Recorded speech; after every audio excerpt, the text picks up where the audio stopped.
talking about how to maximize success on your bar exam. And there are so many different elements that go into ensuring that you have all the pieces in place to be super successful when you go to take this bar exam. And one of those elements is self-confidence. So in this very short video, you're going to learn about the role that self-confidence plays and how you can tell if self-confidence is an issue or an area where you want to look at and build on so that you can ensure your success on the bar exam. I'm Jennifer Duclair, the bar exam mentor. If you don't know me already, I help law school graduates all over the world now, actually, internationally. I help them to get through the mental, emotional things, the noise, the barriers or blocks that are keeping them from being able to do their best on the bar exam. Sometimes you know something's coming up and you need to get it taken care of before you walk into the exam. You don't want to roll the dice or play chances with your bar exam result. So I work only on mindset, only on the emotional and mental piece of it. And sometimes taking care of that piece of it does mean that we have to look at what you're doing academically, strategy-wise, study setting-wise, which is why I offer the bar exam study plan challenge right now that happens every 2 months, and that helps you to get that piece of it out of the way. So at least you know I'm studying in the way that's good for me, and if I'm still having problems, it's mindset. That's where I come in and we work together to get you through those things. But there are some key foundational principles that you just need to be aware of generally, because even if you haven't taken the bar exam yet, the fact is that these issues, if they exist, and in this talk you'll find out if you do have an existent issue, but if they exist, they're going to go with you past the bar exam. If you get through the bar, grinning and bearing it, you'll go into the practice of law with the same issues because they haven't been addressed yet. And so now, when the stakes are a lot lower, let's be truthful, it's easier to deal with it now than when your license is on the line, right? So right now is the time to look at, do I have these components or do I have issues with these components that I might want to go ahead and work through before I head into bar study season, before I head into the bar exam hall. And today's talk on self-confidence is one of those things where if you do have the telltale signs that self-confidence is an issue, you can get ahead of it now instead of when I work with repeat bar exam takers who struggle with areas of the test itself and it links directly to the lack of self-confidence issue. Let's get ahead of the game. Let's take care of it now. You ready to do that? So the thing about self-confidence is I'm going to tell you directly, bluntly, and truthfully. In as many times as I've said this word in the last 2 minutes, the truth of it is there's no such thing as self-confidence. There's no such thing as self-confidence. We're going to get philosophical here, maybe a little theoretical here, but you'll connect the dots and it will be a huge relief off of your shoulders when you get the truth of what I am sharing with you right now. You were born normal. And think about babies when they're born. They're naked and they don't care. Fat tummy all day, don't care. And they know that what they want will be provided for them. And if you didn't hear them the first time, they'll scream louder so that you can hear them. Babies are born normal. And what you would see as the baby's behavior as spoiled or whatever we call it, and so now we trying to change the child as they grow up to not be so spoiled. The fact is that is the ultimate of what we call self-confidence. But it wasn't something that needed to be added to them. They're born that way. We are born that way. We are born knowing that what we want is ours. We're born knowing that we're perfectly fine and we don't even notice if there's anything different in our appearance from someone else, right? We have to be taught those things. We have to be taught that, our skin colors are different. Your hair is curled differently, or you have freckles and you don't. But those things were not things that we ever concerned ourselves with to begin with, much less attached meaning to. So you're born with what everybody else would call confidence. And it's not that you lost it along the way, but we are layered with what I call conditioning that teaches us to act differently. For example, don't expect everyone to come running at your beck and call. That's one of the first lessons that we teach babies, right? Because we don't want them to continue to dictate the adults' lives. Because quite frankly, when a baby is born, adults are dragging themselves out of bed at 2 a.m., 4 a.m., even though they have to go to work in the morning, right? Babies rule, okay? And babies have no shame, no, I'm sorry for bothering you in your sleep, none of that. But then we are programmed differently in order to fit into society. We do need those societal rules and to fit all in. But what happens eventually is that programming goes overboard. And now we need to check in with everyone to co-sign our decisions, to validate what we think it is that we should be doing, to tell us that we're on the right road. And when our authority figures give us a pat on the head, then we feel okay to move forward. We've become overly dependent on outside input for our internal decisions. Now we have a self-confidence issue. Confidence wasn't taken away. Programming was layered on. So maybe you made a decision when you were like, let's say 6 years old. You made a decision, you thought it would be a great thing to, make a mud pie in your mother's kitchen. Okay. And mom walked in and she was not too thrilled with that move, right? You started second guessing yourself. Oh, maybe my decisions aren't all that great. Okay. And then she lectured you.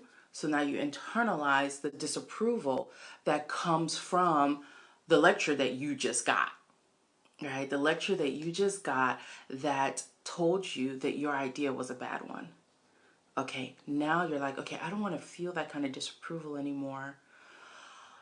I better think twice about my decisions. Or maybe not the first time. Maybe the first time you heard, you saw the disapproval, you moved on with your life. But a second time and a third time, you make a decision that is now disapproved of. And you don't want the disapproval. You don't want the rejection that comes with the aftermath of the decision you just made. So you start to learn slowly but surely not to trust your own decisions. I myself have experienced where you make a big life decision, maybe to go to law school, or maybe to get married, or maybe to get up and travel somewhere. And then something terrible happens while you're in the midst of, your life, and you attribute the terrible consequence or terrible circumstance to the decision you made. And now you don't trust yourself.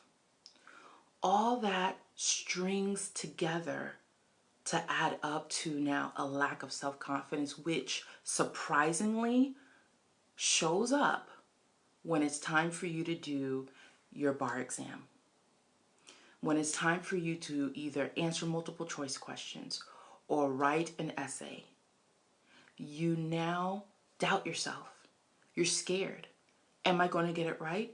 Or am I going to be chastised by the ultimate authority, which is this board of bar examiners who can control whether I get to make my money in the legal field or not? So the ultimate rejection now is placed in the hands of the board of bar examiners, and you need, like, survival depends, and this is just the ego brain talking, survival depends on you getting it right and not getting it wrong. And so now all of the emotional energy that's been stored up and programmed as you went through life being disciplined or chastised for bad decisions, or getting a negative consequence like a divorce because you decided to marry this one person, all that stuff now starts kicking up inside you. And now you're in a situation where you don't even want to practice your multiple choice questions. You don't even want to sit down and write out essays because you don't want to have to go back and see that you got it wrong and hear all that noise, that emotional noise in your head, repeating all the chastisement that you got growing up. You shouldn't have done that. That was dumb of you. You should know better. All that noise. We don't want that. That's excruciating. So we avoid practicing. We avoid studying. Or we force ourselves to do it, but all the while we're fighting away that negative noise, which is exhausting. Do you see where we're going here? So the key to resolving this is to actually go back and deprogram, right? We have to go back and remove the emotional charge that is housed in all that negative consequences, chastisement, feedback that you received while you were going through your conditioning years. Okay. Now, if you made mistakes and you were told nothing terrible comes of mistakes, mistakes are a great way to learn and grow. Oh, darling, you built a mud pie in my kitchen. Now you get to clean it up, but kudos for your creativity and your go-get-itness. You don't have that problem, right? Maybe in middle school, your middle school classmates, took some jabs at your confidence, but at different stages of life, the way that you were conditioned or programmed may or may not result in this self-confidence issue. But if you find yourself in a place where you need people to tell you that was a good decision and then, oh, okay, now I feel better, you need to be mindful of the fact that nobody is going to be doing that for you, standing over your shoulder while you take the bar exam. It doesn't exist, okay? So, but self-confidence is not something you have to reach out and add to yourself. Hopefully the explanation thus far has displayed to you where self-confidence is already there. You already know that you're enough. You already know that you are capable. You are. But things piled on to cause you to, maybe I should just check in first with other people because I don't want to get that negative blowback. And it's the fear of the negative blowback that now makes us doubt our decisions, that makes you second guess your answers when you're bubbling in. Oh, maybe it's not that. Okay, I kind of think it's that, right? Or that makes you always flip to the model answer while you're writing out your essays. It's the fear of getting it wrong. And that fear, if not taken care of, will either stall you from even trying to study for the bar, or you will be spending so much time pushing away negative energy and so much physical energy trying to push away the negativity that you would drain yourself during bar study. And that's when bar study becomes a chore.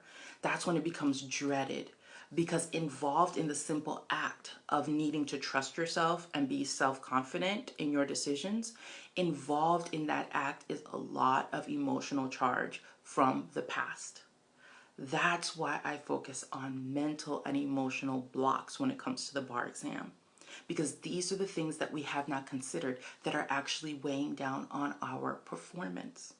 So if you want to start to unravel that story, that mess, right, and start to peel it away so that you can get back to the bright, beautiful, confident person that you have always been, it's time to start the work, the inner work of where did this come from and how do I walk through it and release it or become free of it. That's the inner work. Now, facing that is not the easiest thing to do, right? It's often the thing that's like, eek. When I work with clients, I tell them, well, what about this? I lead them through the process of questioning the thoughts and the feelings and everything. And we get to that point where they're like, well, that would never happen because da da da da. I was like, no. What happens or what's the result if it does happen? Well, it would be bad, but never mind because da da da da. Oh, wait a minute. Why are you skipping over it so quickly? And it comes down to they really don't want to look at it. That's the scary thing. That's the thing that we need to explore. That's the thing that's causing all the trouble on the bar exam or when you're studying. And it takes you know, the 2-year-old who's in bed, or maybe the 4-year-old who's in bed and doesn't want to get up and walk to the bathroom because they think there's a scary monster under the bed. They're not going to get up and go to that bathroom for any reason until you go and you take their hand and you talk to them. Maybe you try to tell them there's not a monster under the bed. They are not going to believe you, but you have to walk them through it. And then they slowly, maybe after repeated attempts, come to understand that there's no monster that's going to grab their leg when they step down off of the bed. It's the same thing with our mindset work. Sometimes we need a guide. Not sometimes, all the time. We need someone that's going to stand next to us and walk us to that place and help us to be brave, right? Because it takes a lot of courage to face those emotional monsters that are hiding under the bed, waiting to grab you if you go to it. And it's the fight against the monsters that sabotage us on the bar exam. So I leave you with this. If it's time to face your monsters, then take advantage of what I have below. It's a consultation, and it helps you to start to actually uncover what's the real problem here. What's really weighing down on my bar exam studying and my bar exam performance? How can I get ahead of this so that it's not hampering me when I go to do the thing that I set out years ago to accomplish? You want to accomplish this attorney life. And how do I do that? How do I get from where I am to where I want to go? That's what a Confidence Kickstart Call covers. So if you're ready to start digging around and finding out what is it that's actually holding me down, then no strings attached. You come to this call and we help you to survey where you've been, where you want to go, what's in the way. And you'll get that from 45 minutes with me. You'll find out, okay, clarity and strategy on how to go from here to here. That's what I have for you today. Bye for now.